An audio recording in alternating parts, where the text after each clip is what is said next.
नमस्कार मित्रांनो. आपण आज आपल्या ड्रॅगन फ्रूट्सच्या बागेमध्ये आलो आहोत. आता फेब्रुवारी महिना चालू आहे आणि बागेची वाढ ही 1.5 वर्षाच्या म्हणजे 1.5 वर्ष झाले बागेला आणि आपण बघू शकता एकदम छान अशी बागेची वाढ झालेली आहे. बागेमध्ये प्रत्येक पोलवर झाडांची जी वाढ झालेली आहे ती तुम्ही बघू शकता. हे सी व्हेरायटीची लागवड आम्ही केली होती. माझ्याकडे सी व्हेरायटी आणि जम्बो व्हेरायटी अशा दोन्ही व्हेरायटीची लागवड केलेली आहे.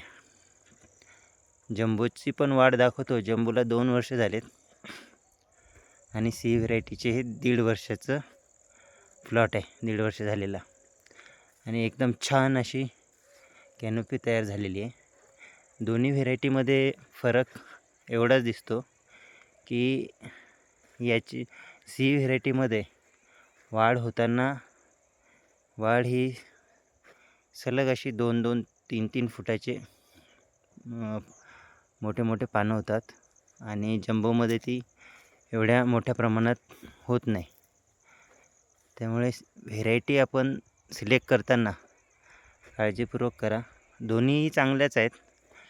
मागच्या म्हणजे पहिल्या सीझनमध्ये जवळपास 3 टनापर्यंत माल विकला आम्ही. त्यामध्ये जम्बोचाच माल होता जवळपास 2.5 टन आणि हे 1च वर्षाचं लागवड झालेली होती. त्यामुळे याच्यावर 500 किलोपर्यंत माल निघाला होता. परंतु आता यावर्षी वाढ पण खूप छान झालेली आहे आणि एकसारखी वाढ आहे. एखादा दुसरा पोल असेल की तिथे थोडं काही बाकीचे इश्यू झाले असतील, त्यामुळे वाढ कमी आहे. बाकी सर्व वाढ ही सारखी एकसारखी आहे. आता मार्च महिना सुरू होण्याआधी टेम्परेचर डाऊन करण्यासाठी याच्यावर आम्ही काहीतरी व्यवस्था करायचा विचार आहे. पण तरीसुद्धा टेम्परेचर डाऊन करण्यासाठी आम्ही हे मधात भुईमूग पेरला आहे. म्हणजे ओलावा असेल शेतामध्ये. हिवाळ्यामध्ये काही टाकलं नव्हतं, कोरडं ठेवलं होतं. कारण त्यावेळेस दमट म्हणजे मोकळं हे असल्याने सूर्यप्रकाश भरपूर भेटला आणि वाढ होण्यासाठी मदत झाली. आणि आता ऊन वाढत आहे, त्याच्यामुळे भुईमूग टाकून ओलावा म्हणजे टेम्परेचर कसं कमी करता येईल याचं व्यवस्थापन केलेलं आहे. आणि टेम्परेचर कमी करण्यासाठी मध्ये मध्ये मी सागाची झाडं लावलेली आहेत. हे साग याच्यासाठी लावले. आता यावर्षी थोडी मदत होतेच आहे, कारण नाही म्हटलं तरी त्याच्यामुळे टेम्परेचर मेंटेन झालं आहे. आता 2 महिने अजून राहिले तर अजून किती त्याचा उपयोग होणार आहे हे पण माहिती पडेल. आणि यावर्षीचं जे येणारं पहिलं हार्वेस्टिंग असेल, मला खूप अपेक्षा आहे की सी व्हेरायटीपासून एक 900 पोल आहेत सी व्हेरायटीचे. चांगल्या प्रकारचं हार्वेस्टिंग होईल. वाढ तर भरपूर आहे. ठिबकने पाणी एवढ्या दिवस ठिबकने पाण्याची व्यवस्था केलेली आहे.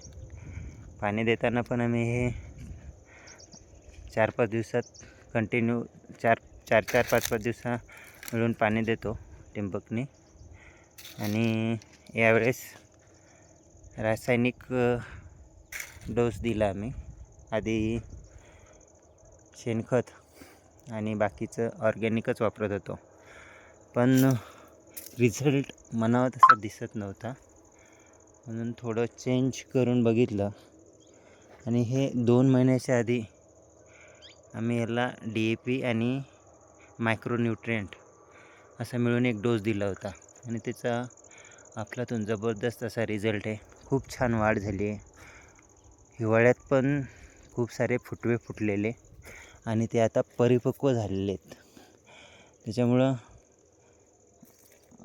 ज्यांनी कोणी लागवड करायचा विचार करताय फक्त ऑर्गॅनिक आणि शेणखत एवढ्यावरच अवलंबून न राहता आपला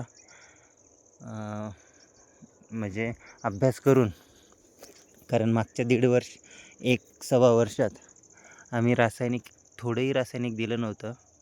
परंतु शेतामध्ये हळदीचं पीक होतं आणि हळदीच्या पिकाला जी रासायनिक कीट वापरत होतो आम्ही, ते कीटमध्ये थोडंसं जे उरलेलं मिश्रण होतं रासायनिकचं, ते या 2-3 पोलला बाबांनी टाकलं होतं आणि त्यावेळेस ते बाकीच्या पोलपेक्षा त्याची जी वाढ होती ती एकदम झपाट्याने झालेली दिसली.